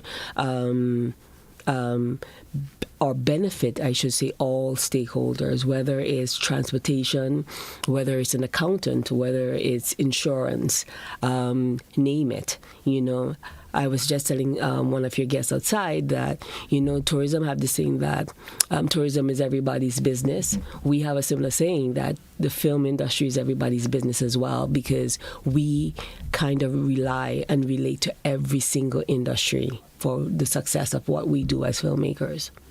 Okay, very interesting. That is an industry that I will have that initiative. I will have a hawk eye on it because I want to get into the film industry. What you do right now, you're part of it as well, because voiceovers is a big thing. You understand me? There are so many transferable skills. Like yesterday, we were at TAMCC and we met with the film club, the robotics club, and the music club, and we did a presentation. Kibwe, who is a filmmaker, he showed his film because he moved from architecture into the architectural industry into the film industry. But he had a huge trajectory, right, from photography and all of these things. And he was showing how his skills over the years transferred to make him the type of director that he is now. So coming from a science background, understanding certain things, and he does a lot of work in the sci-fi robotics space. Currently, people can check him out on Netflix. He has a film that he co-directed called The Kitchen, and that's on Netflix right now, so you can see that. So we do partner with credible individuals, and all of us have Grenadian ties, so that makes it even more special, because when I discovered he was Grenadian, I was googly gaga too, because I saw the film and I had no idea that the director was Grenadian, and he is live in person here in Grenada right now. Okay, so as we wrap, run us through the activities that you have coming up from the launch tomorrow. From the launch tomorrow, as I mentioned, we are kicking it off at GIDC, who is our co-presenter for this event. And then we take a break and we get ready for our masquerade gala and fundraising event tomorrow evening. And we encourage everyone to come out and support us.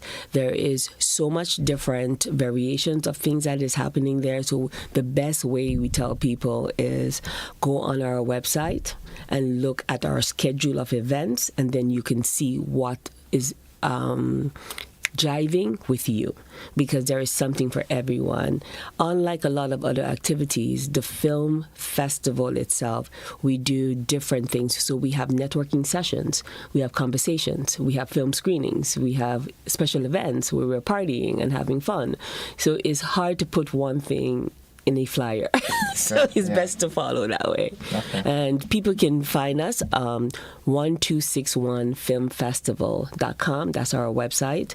And it's the same thing that is transferable into social media on Instagram, Facebook, and LinkedIn, 1261 Film Festival, and you can just follow us there. Okay, Meschida, thank you very much. Thank you for the opportunity. And I look forward to seeing you at, if not all, but one of your events. I would love to see you as well. Folks, we take a break. When we come back, we omit the BBC this morning. I do have Miss Marquez from Ariza, as it's Wednesday, so we have Money Matters up next. Don't you go anywhere. 3 minutes after 8 o'clock.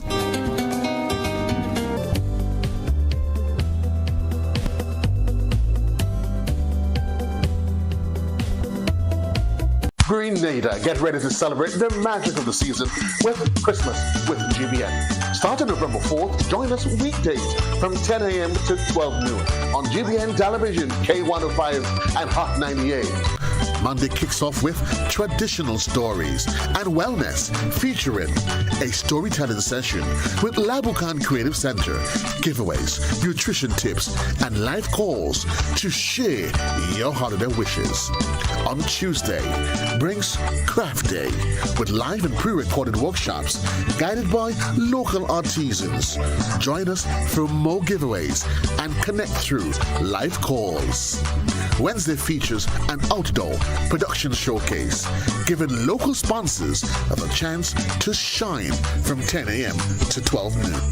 On Thursday, it highlights a local cuisine showcase at True Blueberry Resort. And on Friday, it wraps up the week with live entertainment in our studio, showcasing local artists and more opportunities for live calls. Don't miss out on the joy and togetherness this holiday season. Celebrate with us on Christmas with GBN. Ride in style with an easy ride loan from Ariza. Enjoy the comfort and convenience of your own vehicle for work or play. You've got places to go, and we're gonna help you get there easy. Enjoy competitive interest rates, specials on insurance, and offers from auto dealers. Ariza also has great offers on electric and fuel-efficient used and new vehicles. Apply for an easy ride loan from Ariza and drive away in style. A bottle for every occasion. Clark's Court offers a range of white, dark, flavored, and specialty rums. Grenada Distillers Limited, makers of Clark's Court, Grenada's #1 rum. Proud partner of the 18th annual Hubbard's Legends in Concert. Saturday, October 26th, Grenada Trade Center, 7:30 p.m.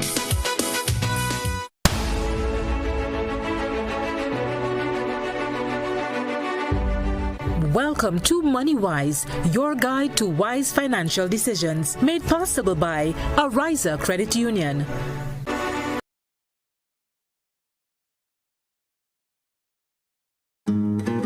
Welcome back to the conversation. Hectic, busy morning this morning, but it's all worth it. At this time, it's always said that you always save the best for last.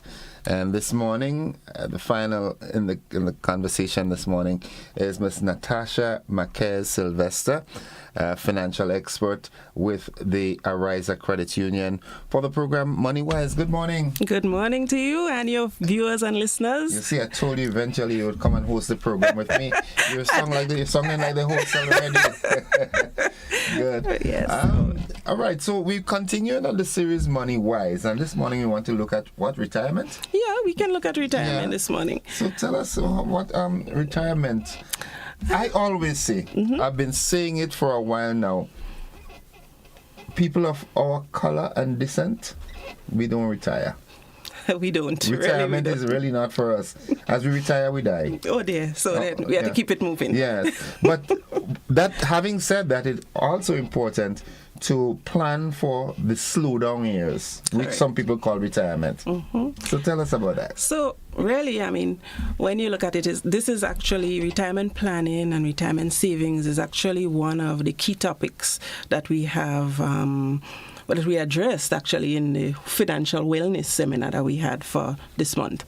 And the reason why it's important is because I think a lot of people believe that, you wait until you're just about ready in your 30s maybe or your 40s and you say, all right, I'm going to reach 60 soon. So let's start to plan now. That makes your life harder. By the time you retire, usually the rule of thumb is that you should have at least 70% of your pre-retirement income to be able to survive. And remember, when you retire, yes, you might pay off the house, so you have a place to stay, but you still have expenses. You have water, you have lights, you have insurance. Food, you have insurance, you have all these things to pay. So how am I going to afford it? Children in school and university and everything. Exactly. So you must plan. I mean, I know we've been talking a lot about planning this month, financial planning, and key, you have to set some goals. So when you retire, what do you want to do? Is it that as soon as you retire, if you get a lump sum, depending on where you're working or what you expect coming in, that you're going to go on a cruise? Or is it that I'm giving you options? So what are your retirement goals? But all in all, retirement is supposed to be, as you say, the slow down years. So during your accumulation period, which would be the years that you're actively working and able to earn income, you're supposed to make the most of it. But remember that you still have to put away for that time. A lot of the younger people probably figure, well, I just start working. Why do I need to save for retirement? Truth be told, the earlier you start, the better. Imagine if we started saving for retirement when we were 18. Could you imagine that? I would have retired now. Exactly. Yeah. we probably would be doing this every day. Yeah. But so we wait. I mean, I'm guilty as well because at that time, at 18, I wasn't thinking nothing about retirement. I wasn't going to get old. No. But look at it. At Ariza, we have what is called a retirement savings plan. It's a good start for an individual if they, they're not ready or sure what their goals at the end or when they get into retirement are. So they can start saving and eventually increase it as they go, as they get more firm in their head as to where they want to go. And it helps. The truth of the matter is when you get to retirement, the more streams of income you have, the better for you. Now, we all know, yes, everybody pays NIS. For individuals like self-employed people, something like a retirement savings plan is even more important because if you're not paying NIS, which you should because it helps, according to old people, one cocoa fills a basket. Yeah, full a basket. So it helps. So the more streams of income you have, the better. That is probably a second step to identify where is my income going to come from to support my retirement goals. I'm talking too much, so let me stop. No, and you go. that's the idea. You go. One of the questions that I want to ask, and you sort of gave an intro to it, sources of income. In Grenada, all right, there aren't many. No. Not really, except you get innovative and create them on your own. I mean, I was in a conversation yesterday afternoon, and of course I thought it was a fishing expedition because this strange number called and was talking about part-time jobs from the US and so forth. So from the time I heard that, I said, okay, how much do I have to pay to sign up? And it was like, no, this is real. This is not phishing. How did you get my number? Oh, you're a celebrity now, so your number is easy to get. I said, okay, fine. And then the person was going through it, that it's a promotion thing. And one of the key things that was said was that it is another source of income, and that creates wealth. Because think about it. If I'm just using a figure here now, if I'm getting $300 from NIS and that may be one avenue. I'm not sure exactly where the particular number or person came from, but we have to create different sources of income. So I'm not going to tell you that, okay, if I am working one place, I have NIS coming in, that would be enough. It would never be enough, because remember, those are the years when your body starts to malfunction. I call it malfunction. Yes. Where, we have more aches and pains than we had when we were in our 20s. And we have to find ways that are not too labor intensive, but at least could keep us going. Praying that we have song mind still. So the more your passive sources of income that they talk about now, passive meaning the things that you might call your side hustle. Yes. And the other things that you could do. Those you try to keep going, and especially if it's something that you enjoy doing, you're going to need that kind of, I call it support system when you retire. Remember, when you retire, you have more time on your hands. Mm-hmm. You need some kind of companionship as well. Of course. And, just to make life pleasant. As long as if we're going into the tranquility kind of thing. But it is really. But the more sources of income you have, the better. Yeah. But from Ariza's standpoint, mm-hmm. You have a retirement plan. But what other suggestions can you make to members and to the general public? Mm-hmm. It is important to have extra side hustles mm-hmm. or income streams. I was listening to an African motivational speaker, mm-hmm. and he said, if you are going to depend on your job, you are going to remain broke. True. It's true. It's true. Facts. Because the word itself, the acronym mm-hmm. JOB, is just above broke. Exactly. I thought I was the only one that knew that one, man. Yeah. Just above broke. just above broke. But that job is primarily to support your daily needs, but for futuristic purposes. Mm-hmm. You need things to generate wealth, to develop and grow wealth. Yep. And your job can't do that, especially in this dispensation. Yeah, you must. I mean, I would always encourage people to look for ways, enterprising ways. There's a lot you could do in Grenada. Mm-hmm. There's a lot of demand for different services. Like I look at people that are, for instance, in administration. They do secretarial duties, they organize meetings, they do event planning. Now, more so than ever, you're seeing a lot of small businesses emerging, and I love to see that, because it means that people are going outside of the box in the kind of jobs that they're creating for themselves, things that they enjoy, things that they could do on the side on a weekend. You have something going on. These are the things that we need to do, and I mean, we are using the word resilient people, of course, and we can thrive and do other things. Like I was listening to the lady you had on previously. Yeah. We had a lovely conversation, and I see where they're going with that. The creative industry is one that I think could blossom here into even more than it is now. It will, huh? Yeah. It will, because all the indicators are there. All the indicators are there. The outside world, the eyes are now on Grenada for obvious reasons. Kirani and we have a lot going on. As the Jamaicans would say, things are going here. Yeah. So this is the right time, very opportune time mm-hmm. for that sector mm-hmm. to really thrive or start thriving. Yep. And I think it's resonating because they now have a desk for the creative arts, and they're doing well. They're offering scholarships, they're mm-hmm. offering grants, they're offering soft loans, and so forth. So the whole idea is that too many times people depend on the government to do this, and the government has to take care of its citizens. Mm-hmm. That's not necessarily the case. The government has to create a conducive environment for these kind of things to thrive. And I think we're seeing that in recent years. We're seeing that. Yeah. So it's we the people now that have to get up and, look for the options, look for the opportunities.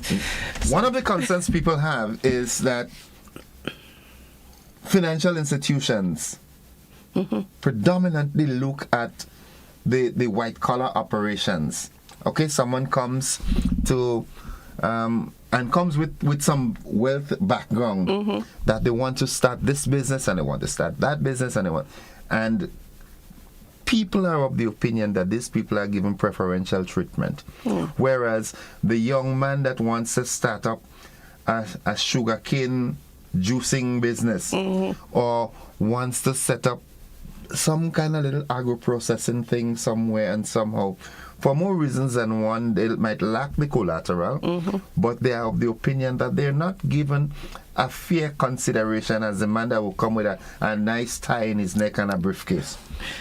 My opinion on that, that was in times gone by. Now I find that the financial climate generally is changing. There is more, I don't want to use the word tolerance, but there's more acceptance of different kinds of projects. So whereas before, like somebody comes with a request to do agriculture or something in agriculture, let's say they want to buy a couple acres to do cocoa or nutmeg or something, the institution that probably would look to that would be something like the Development Bank. But more and more you're seeing that financial institutions are trying to tailor instruments to fit. Remember, the thing about financial institutions is that they have policies and procedures that they must follow. Lucky for us, with the credit unions are regulated by GAFIN, and they have a little bit more scope because they have members that they need to help. I mean, our mission is people helping people. People helping people. Yeah. We help to make our members' lives better. And how do we do that? If you're a farmer and you need help, we are supposed to help you make your life better, right? That's the idea. I'm happy to hear that. I'm happy you said that, because sometimes you get the feeling that the credit unions start competing with the banks, the commercial banks now. Sometimes members get, and I'm being honest, members talk, and it's about the rules and regulations and the laws. They're competitive now with the indigenous commercial banks. Well, that probably has to do also with the fact that the regulations themselves, because I remember before you had the Corporate Societies Act, which was different. I mean, now it's being revised and all of that. And measures are more stringent to make sure that the credit unions stay in line, because at the end of the day, remember, we are responsible for our members' finances, their money. So we cannot be, we cannot be lax or not careful with it, because at the end of the day we are responsible. So we still have to be careful. So there are still limits that we must follow and guidelines that we must follow. But in terms of looking at, even the commercial banks themselves, if you look at it, they too are now accepting of a lot of different kinds of business loans. Look at all financial institutions in Grenada. Everybody has a business unit. And we're encouraging, they've put stopgaps in place, like the one we talked about last week, the ECPCGC. Right. Yeah. That is supposed to help with the risk of, things that may not be so certain, sectors that may not be so certain. So the landscape is changing. But sometimes I know I was telling the young man from Youth Parliament that, this generation wants it now. It's okay to want it now, but sometimes things take a little while to get into groove. Yeah. So we're not talking about retirement, but this is good. No, it's all part of retirement. It's all part of the retirement process, because I want to come back now and zero in, on the credit union, the Ariza Credit Union. Okay. And what are some of the measures that you have in place? I know you all are high on educating our members. We are high on educating members. But future-wise, it's important from now to start sensitizing our young members, engage them in such a way that they would see wisdom in putting a pension or retirement package in place. So what, from Ariza's perspective, what do you offer? Well, we've been doing some outreach. We need to do more. I have to admit that we need to do more. So we intend to continue the conversation, not only here, but have further financial sessions on probably our Facebook page, YouTube channel, to just get people sensitized about different topics. Retirement planning in particular, we've actually gone to workplaces, businesses and stuff. But as you say, the younger generation, we need to go at the level of the secondary schools, the TAMCC, right? Get it out there, get the message out there, not just on retirement planning, but just generally on financial education. They need to know, because I was giving you the joke about my son will have a follow-up joke. So he got his payslip, and he said, okay, I'm supposed to get, if it was $400, and I'm only seeing $360 something. But so I said, well, what deductions do you have? And he said, I'm seeing something here, Mac, NIS. So I say, okay. I say, well, first payslip. So excitement there now. But he is 18, first job. How many of first job 18-year-olds will get this slip, not know what's on it? He didn't pay attention to it at first. I said, did you get a pay slip? He said, yeah, I got a pay slip, And it took him a couple of weeks to come back and tell me that. But he said, oh, I finally looked at the thing and this is what it said. But how many of the people that are graduating, the people that's just starting a job and don't know exactly what to expect? So we need to really, really, really, really focus on the youths. I'm glad that the JA program that started back is actually back in train and people are getting on board. They had the opening some weeks back, because that is an avenue where they will become sensitized as to what's there, what they need to do to prepare for retirement, what they need to do. They don't really focus on, they know they're being educated. And they know, okay, I want to be a doctor and I need to find a scholarship or look for some options to do that. But in terms of my life after, my working life, and then after my working life, when I may not be able to do all the things I'm doing now. So I want to say too, we're all guilty of it, but you even need to start to take care of you in terms of your physical, because when you get to that stage, it's a different locomotion and everything. Everywhere hurts. Yeah, but anyway. I am also going to use the opportunity to make a clarion call to the Ministry of Education, that I think financial literacy should be part of the school's curriculum. I agree with you. Even from the junior years in school, children have to learn to start understanding finance. Not necessarily how to write up a business plan and so forth, but especially the art of saving. Saving is an art. It is an art. I wish I had listened to my grandmother more. You see that? She always put something aside for the rainy day. Yeah. All right? That's how it sounded. But now you're getting to realize that was part of down the road planning. Yeah. So we need to get our, because the world nowadays is fast-paced. People are of the opinion, or youngsters are of the opinion, we can make the money. Yes, you can make the money, but just how you make it, it goes. Exactly. All right? Because you don't have a plan. And so too is your age going up. And sooner than you realize it, you realize, but wait now, retirement is around the corner, and nothing is there. Yep. You can't, the pace you are at now, you won't have that pace then. So it's important that I think we and that's where I really applaud the efforts of Ariza with the financial education, financial literacy that you push among your members. I wouldn't lie, I would like to see more of it. We're gonna try our best. I'd like to see school visits. But we actually have a couple plans coming up. So, and as I say, we intend to, this is October, yes, it's Financial Information Month, but it's not the end. So we had the wellness, we're going to be here with you. and then we're going to be doing most likely a monthly something, and then probably a panel every quarter. I had to get confirmation first, but that's a plan. Mr. Lord and the chairman of the board, what's her name again, Miss Alana Barr. Yes, right. Approval on the way, okay? Yes, start approving it from now. We really need to. If other sectors of the economy are transforming, we really need to transform the financial sector as well. We have to make it in line with what we are pushing on the other side. So if we are pushing innovation, especially among the young people, we're pushing business initiatives here and there, they have to go hand in hand. There must be that backup or that partnering. I have the plan. Let's execute. Let's execute. I need your financing. Guide me how to get there. That's what we're looking for now. Yes. You have, I'm 100% behind you there. Yeah. But just to say though, before your time run out and you tell me I have to go,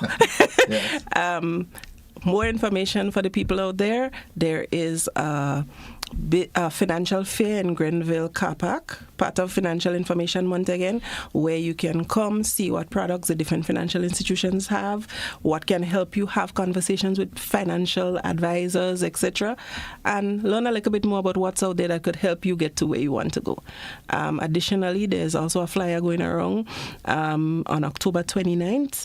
There is a panel for those people that are into investments and want to, for instance, go on the Securities Exchange and buy some shares or buy some T-bills or something like that. They have, there's an online forum.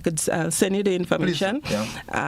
Where you can log on and learn a little bit, ask some questions. All the brokers in the region would most likely be on, people from the Securities Exchange, etc. So you could get some more information. Information is power. Yeah, definitely. So the more you get, the better. Miss Sylvester, thank you for dropping by on the program this morning, Money Wise. Folks, it's a weekly program every Wednesday morning, and we look forward to our next engagement next week. But on leaving, it's not too early. It might be a bit late, but not too late to start planning for your slowing down years, which we call retirement. Yeah, never too late, never too early. You just start and keep going. Yeah. Thank you very much. Thank you. My Folks, pleasure. that's it for the program this morning. We'll be back after these messages. Don't you go anywhere. Bring my love to Ariza. Okay? I will do that. Okay. All right. Bye-bye. Bye-bye.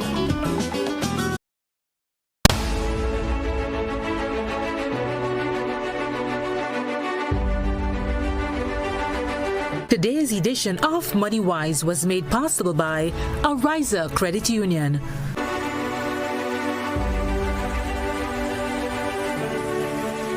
Ride in style with an easy ride loan from Ariza. Enjoy the comfort and convenience of your own vehicle for work or play. You've got places to go, and we're gonna help you get there easy. Enjoy competitive interest rates, specials on insurance, and offers from auto dealers.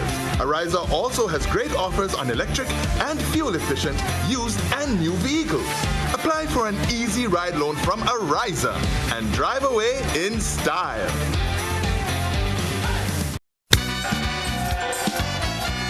Bryden and Miners, Rennick Thompson and Company Limited, Spice Isle Imaging Center, Springs Food Mart, and Blue Bubbles, PA Rental and Event Supplies. Proud partners of the 18th Annual Hubbard's Legends in Concert, Saturday, October 26th, Grenada Trade Center, 7:30 p.m.